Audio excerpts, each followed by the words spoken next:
What's up, Lobos? Today's lunch will be teriyaki chicken and sloppy joes. Please stand for the pledge.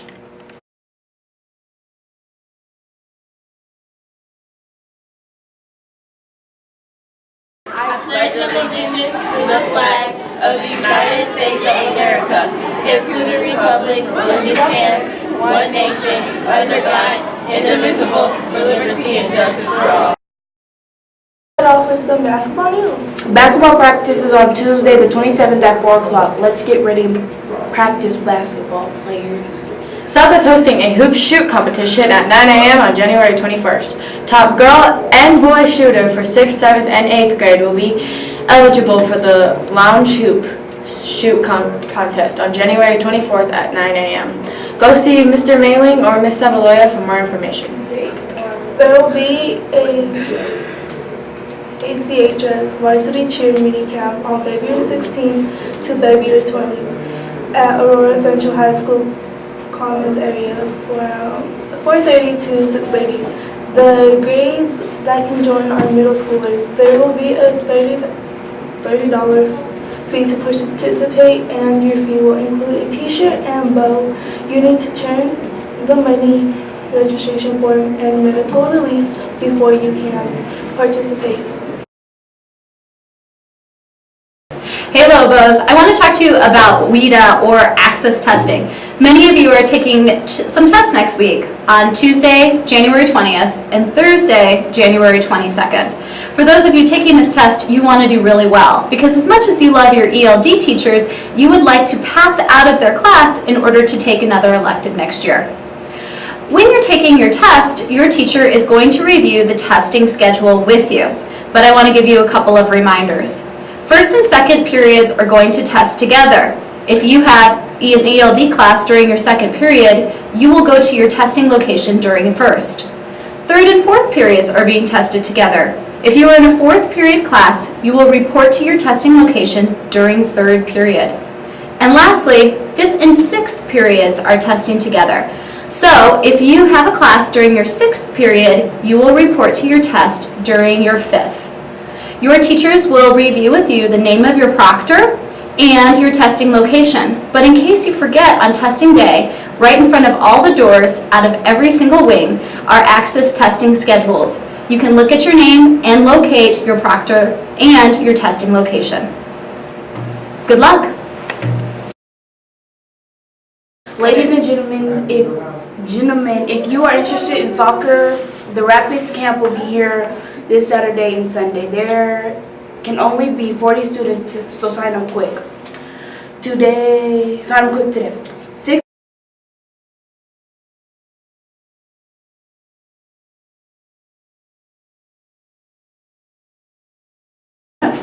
This Saturday is the volleyball quarterfinals. Go cheer them on. Next Saturday, the 24th, volleyball championships will be at Central High School.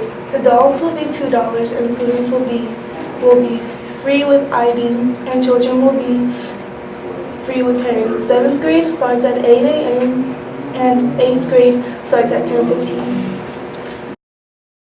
Hello guys, it's your Lobo Hayden, and I am here to tell you about the Sony hack. Now, the Sony hack, if all of you guys haven't known it yet, which I pretty much know that all of you guys have, is that some people hacked Sony, and their name of the group that hacked Sony was the Guardians of Peace. And the Guardians of Peace is an interesting fact, actually, that I found out to be interesting myself.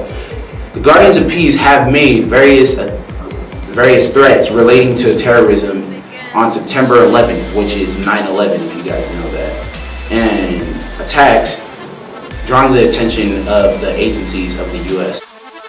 Yeah, this is what Obama has to say about it. That was an interesting fact that I wanted to tell you guys, and I'll see you guys in a couple minutes. There you go, Ken. Thank you, Mr. President. Start in North Korea, because that seems to be the biggest topic today. What does a proportional response look like to the Sony hack? And did Sony make the right decision in pulling the movie, or does that set a dangerous precedent when faced with this kind of situation? Well, let me address the second question first. Sony's a corporation. It suffered significant damage. There were threats against its employees. I am sympathetic to the concerns that they faced. Having said all that, yes, I think they made a mistake.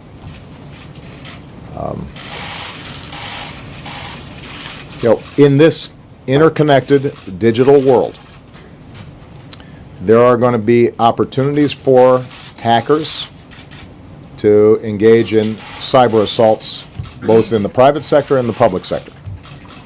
Now, our first order of business is making sure that we do everything to harden sites and prevent those kinds of attacks from taking place.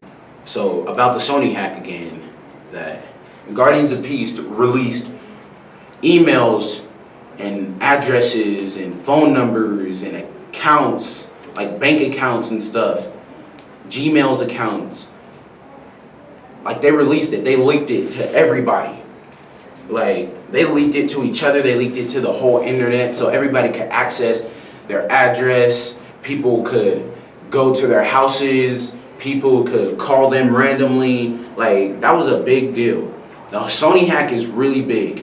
Taking place. Those thousands of employees' addresses, salary information, and social security numbers. Author and reporter Brian Krebs covers the world of cyber attacks. His new book is Spam Nation, the inside story of organized cyber crime from global epidemic to your front door. Welcome. Good to see you again. What's the most alarming thing about this attack on Sony?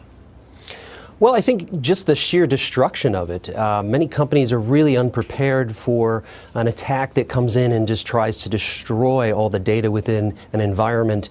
A lot of companies are set up to triage individual malicious software infections, but when it gets to this level of maliciousness, I think a lot of companies are taken a little back because some of these attacks seem opportunistic. This definitely was not.